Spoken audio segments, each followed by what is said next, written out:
Hello, everyone. Today I'm going to give a brief overview of podcast automation we have developed at a Redoc agency. This will save you a lot of time. If you have a podcast, you're inviting guests, you're editing with the help of a VA.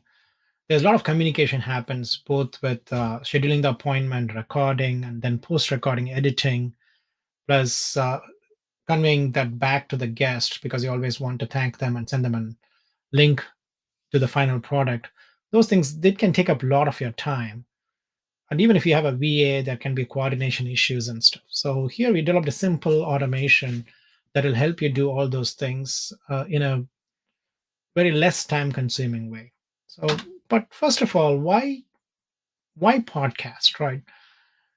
Podcast, the number one reason to do podcast is an evergreen content. So you do social media posts, LinkedIn, Facebook, those kinds of things. You put a post today, it's going to disappear. Next week, no one is going to know about the post. It's not going to come up there. But podcast is going to stay as an evergreen content. People will discover your podcast again and again this year, next year, maybe year after, and then they'll reach out to you. They can potentially become your customers.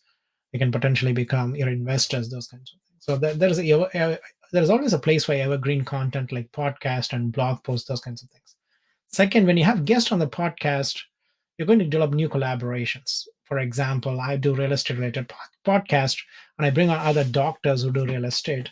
So I get to know them during this hour where I talk to them, and also it can lead to new collaborations after the podcast because both of us get to know each other in that hour. The third thing is, of course, it will help you expand your network, right? So you're bringing in a guest, you're recording the podcast, the guest is going to show it or put it up in their social media. They're going to share it in their network. Potentially this can grow your network and new people can discover you through your podcast. And the last one is you record one podcast. You can record the audio, you can record the video, right? So you can record audio podcast, video podcast. Not only that, you can create um, repurpose what the recording into multiple things like reels. You can do it or highlights. You can put all those things in social media. I'll go show you an example in the end as well. So podcast is a very good medium to increase your customers, to increase your investors, to reach new people. So the number one step is, of course, say you already have a podcast.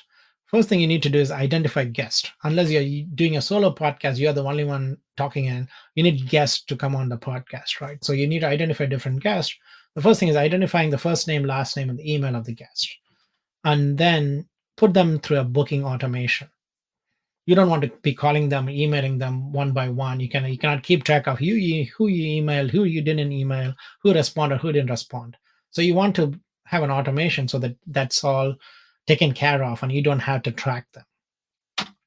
So the way we do that is, of course, we have a podcast booking landing page, which I'm going to show you in a minute, right? So then I put in the email address of the guest, and the guest is going to get an email invitation automatically.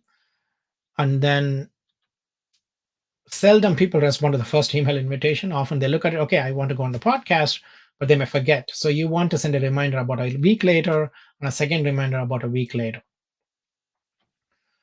So this is how our my podcast email invite looks like. It's very simple. Hey, so we say, hey, invite you to this podcast. This is what the main purpose of this podcast is, and you can watch the previous episodes on YouTube, Spotify. The links are there. And then the second part is you basically tell them why you want them in our podcast. Hey, you are a great guy. You have tremendous knowledge and experience. My viewers will really benefit from your presence. And then finally, give the link to the podcast recording or scheduling link so that they can click on it and then they pick a time that works for them so that there is no back and forth saying, hey, are you available next Tuesday, available next Thursday, those kinds of things. That's going to waste a lot of your time. So here they just pick the time that works for them, and then the podcast is scheduled. So 1 week later, if they didn't pick the time, if they're not scheduled already, then they receive this invite, a reminder where they say, hey, I'm following up on last week's email, and then basically the same copy. And then this is again sent 1 week later again to them, right? So we have sent all these emails. Now, say they click the link on the email and then they click on the calendar. Hopefully, they book an appointment. And then we also make them fill a podcast form, because when the guests come on your podcast, you have to capture some information about them, right? So I'm going to show what we do here as well. So this is our podcast landing page. This is pretty simple. Of course, you can make it very pretty. You can have a lot of information in there. My landing page is pretty simple. Say, hey, join as a guest in the podcast. This is the thing. It also gives them some information about the podcast here. If they missed it in the email, they can read about it. And then it tells them what is the total duration, and then what are the available times, right? So this is in May. Say they say, okay, May 29th, Monday, I can do, let's say they pick 7:30 p.m. I can come on your podcast. And then the next step is, of course, they have to click continue, but you're also in this page, you're also given them examples of previous episodes of the podcast if they want to listen to. Because often I go on a podcast, I want to know, hey, what this podcast about, what kind of questions they ask. So they can just click here and listen to the previous episodes as well. And then they pick the date, and then they click continue. Here's the most important thing. I want to collect all the information I need from them so that I can do my podcast better. So I collect their first name, last name, of course, their phone number, their email address, and if they have a website, we want to know, because maybe I want to look at their website before I interview them. And if they have their own podcast link, because they are our guest, we want to advertise them as well. We want to promote them as well. So because they're coming on, so if there's a podcast link, we want that. And then I always make them write something about themselves, a biography, right? So when they come on the podcast, I can use that and introduce the guest. I don't have to research and go and summarize the thing. They are the best person to summarize about themselves. So I get the biography there. And I also make them upload their photograph, because I can use that for my thumbnail. And then if they have a social media link, Instagram link, a LinkedIn link, I put that below the podcast so that if any of my viewers want to reach them, they can easily reach them. And then the important thing is I also ask them, hey, is there a specific topic you want to discuss?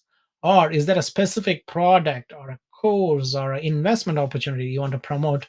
Then so that I can concentrate on those when I ask them questions.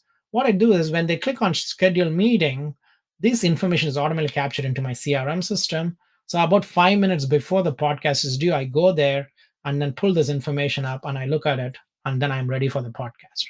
Right. So they click on the schedule meeting here, and then they can go into a thank you page with the calendar links and stuff. Right. So let's go back.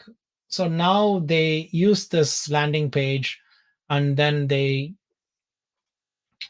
um, they they booked an appointment, right? So then once they book an appointment, the system automatically sends them an email saying, hey, thank you for this is the booking the appointment. This is the time. You can add it to your calendar using Google or Outlook. And also it has a meeting link. So when the time comes, they can click on the meeting link. So once it's done, of course, our job is not done. I told you about the confirmation email and SMS.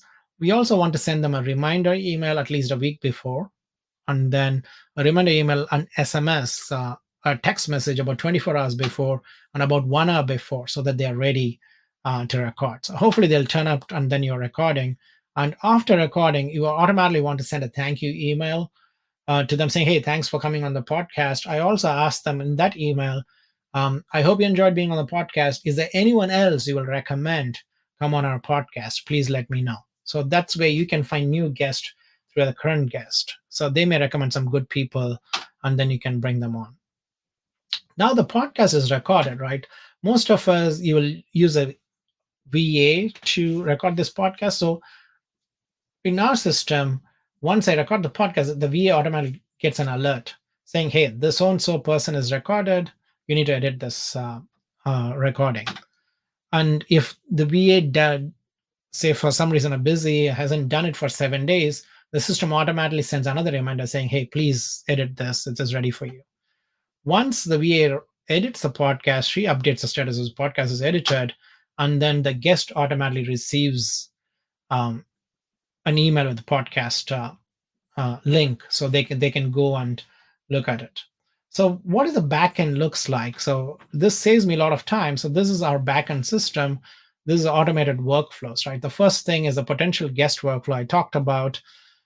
Hey, I identified someone's email address. This could be a potential guest. So they come on here, and then they get the first email podcast invite. We wait for 7 days, second email reminder, wait for 7 days, and third and final email reminder. So then hopefully by that time they book the appointment. So once the appointment is booked, then they go into the next workflow, which I'm going to show you in a minute.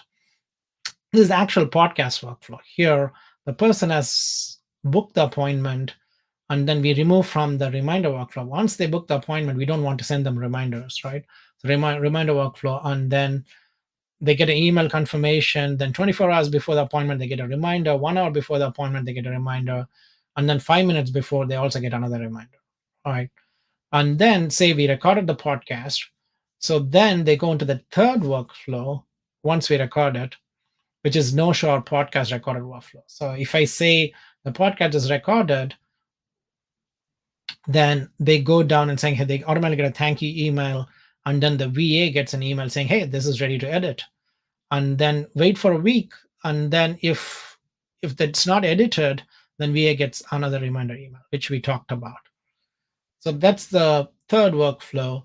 And then the final one is when it loads, after the podcast is edited, right? Then we send a email to the guest saying, hey, this is edited. This is the link for your podcast. Please go and um, watch it. And then we track all these things. So once the workflow is done, I don't go into the workflow at all because I'm going to track all those stuff here, which is our pipeline. So this is where I track. So this is my actual podcast pipeline. You say first thing is when I identify a thing, they go on the potential guest. When they book an appointment, they automatically move from appointment booked. And then when they record the podcast, they go to the podcast recorded. And then when the podcast is being edited by my VA, they'll be here. And then when the podcast is published, I can track them here. So these are all automated. They go from potential guest to appointment booked to a podcast recorded to podcast editing to podcast published. So I can track what's happening to my podcast, how many guests haven't or like identified they haven't booked the appointment, how many have booked the appointment, and how many podcasts have been published, and how many are in between. So this has saved me a lot of time.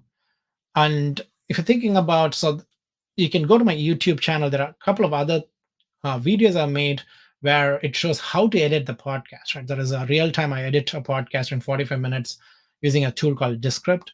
And then there is also another video there on how to repurpose your content, how to create reels for Instagram and Facebook. So I've been very successful in creating a lot of these reels.